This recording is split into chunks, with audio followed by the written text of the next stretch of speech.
Jangan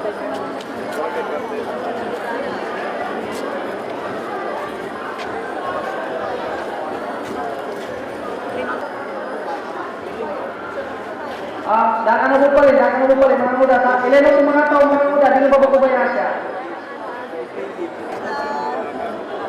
Alhamdulillah ghairil maghdubi alaihim wal Pagkagalanggalan natin Pangulo ng Pilipinas, Her Excellency Gloria Macapagal-Arroyo, and partly our Honorable Governor of Salvador Redentor, Madam Aurelio Reyes, the Mayor of City of Pagadian, Honorable Samiko, and all of us, visitors, good afternoon.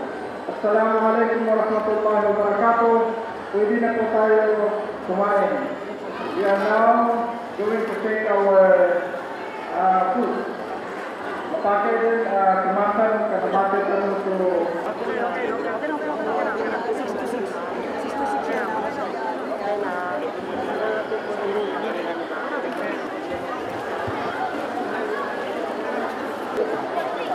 Ano